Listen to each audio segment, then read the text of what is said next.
Good morning, writers. So yesterday you listened to a story from Mrs. Peters.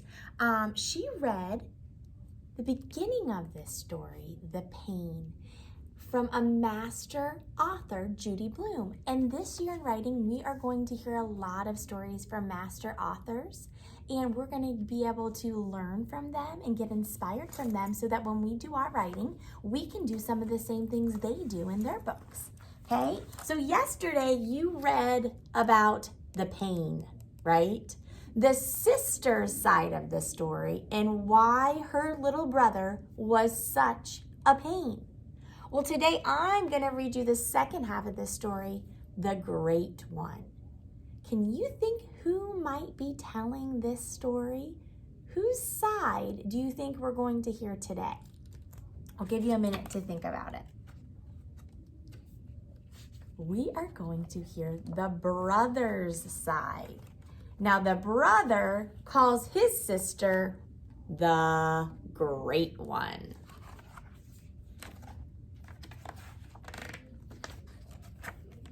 All right.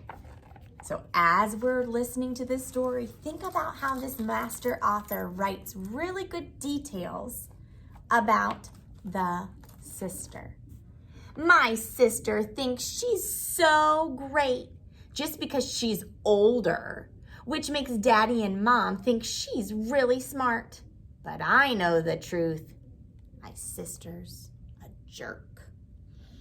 And sometimes in stories, there's words that we don't say, but in this case, I can read it, but don't use that word, especially in your writing. She thinks she's great just because she can play the piano. And you can tell the songs are real ones. But I like my songs better, even if nobody ever heard them before. So already we're learning about the sister. Even though the brother thinks she's a little annoying, it sounds like she's smart and she can play the piano. My sister thinks she's so great just because she can work the can opener, which means she gets to feed the cat, which means the cat likes her better than me just because she feeds her. My sister thinks she's so great just because Aunt Diana lets her watch the baby and tells her how much the baby likes her.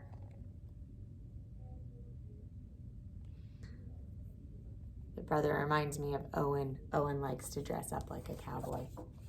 I could add that to my list about Owen. And all the time the baby's sleeping in my dresser drawer, which Mom has fixed up like a bed for when the baby comes to visit and I'm not supposed to touch him, even if he's in my drawer and gets changed on my bed. My sister thinks she's so great just because she can remember phone numbers. And when she dials, she never gets the wrong person.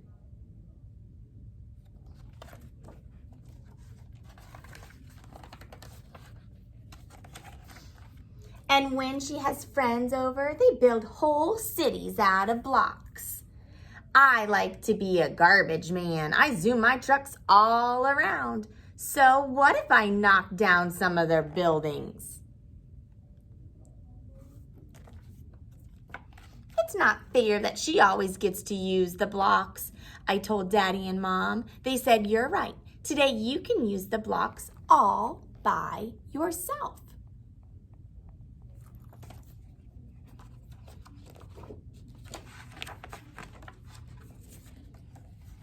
I'm going to build a whole city without you, I tell the great one. Go ahead, she said. Go build a whole state without me. See if I care. Does this kind of sound like your relationship if you have one with your brother and sister? Sometimes this is Owen and Olivia. So I did. I built a whole country all by myself. Only it's not the funnest thing to play blocks alone. Because when I zoomed my trucks and knocked down buildings, nobody cared about me. Remember that tomorrow, Mom said, when I told her I was through playing blocks.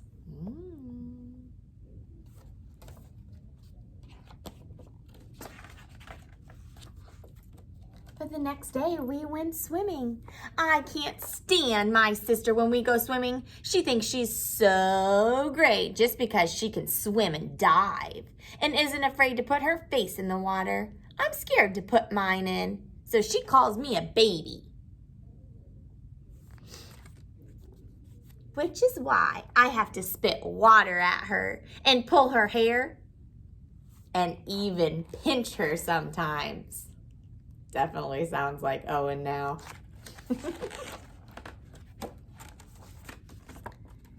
And I don't think it's fair for Daddy and Mom to yell at me because none of it's my fault. But they yell anyway. Then Mom hugs my sister and messes with her hair and does other disgusting things like that. Daddy says the great one is just what they always wanted. Yuck! I think they love her better than me.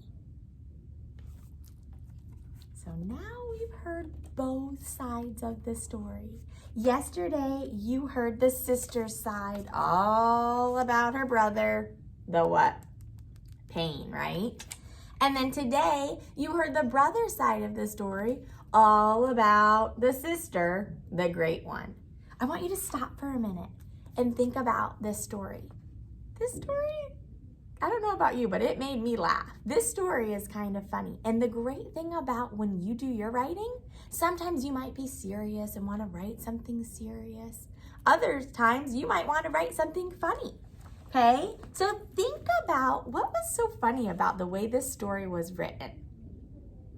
The author, our master author, Judy Blume, did a really good job at writing this kind of in a funny way. Why do you think it was funny? I'll give you a minute to think.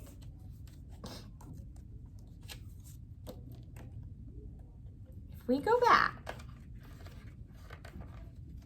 and look at first the pain, what does the sister say at the end?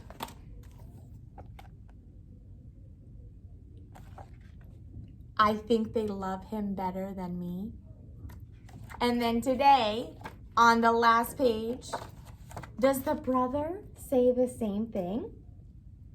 So the way it's written is kind of funny because each sibling thinks the parents love the other one better. But is that true? No. All right. And then I want you to think about one more thing about how this was kind of funny. And Judy Blume, our master author, did a good job at doing this. What did we find out about the sister? So yesterday we found out that the brother was kind of a pain to the sister, right? What did we find out today when we were reading this about the sister? Can the sister be just as big of a pain to the brother as the brother is to the sister? Yeah.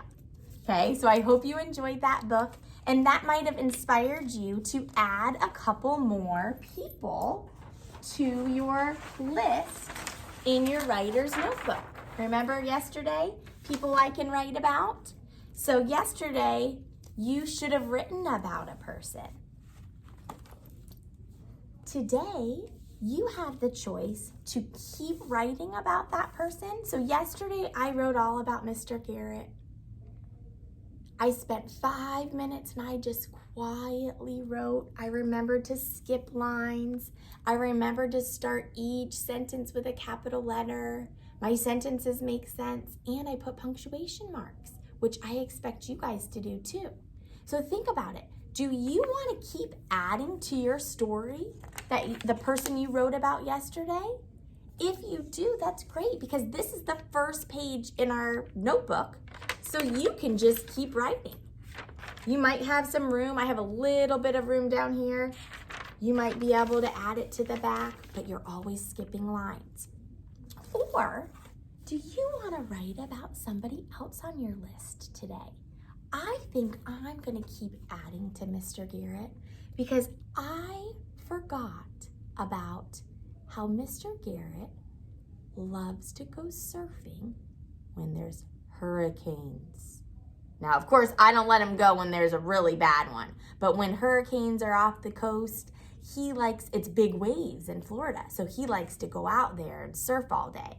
So I think I might spend 5 more minutes writing about that. So think about what you want to do. Do you want to keep adding to the person you wrote about yesterday? If you do, awesome. Go for it.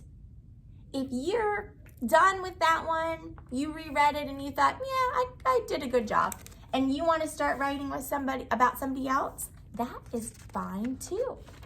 So if you're going to do that, make sure you start on the next blank page.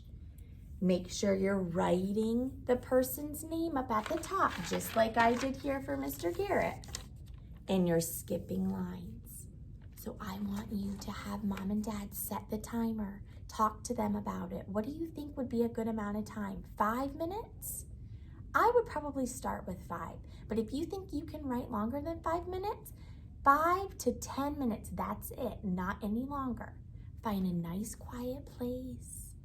Have Mom and Dad maybe put on some nice relaxing music. And I want you to do your best writing. So remember, you're either adding on to the person you wrote about yesterday, or you are writing about a new person, okay? So a couple friendly reminders. Please remember to skip what? Lines, okay? Please remember to start each sentence with a what? Capital letter, okay? Please make sure your sentences make sense and you are ending them with punctuation marks. 3rd graders have to practice that. And I know it's probably been a while since you've done writing. That's why I'm giving you those friendly reminders, okay? So when you are all done with that, have Mom and Dad look it over, read it to them, read it to your dog, read it to a stuffed animal. You might even want to read it to the person that you wrote about, okay?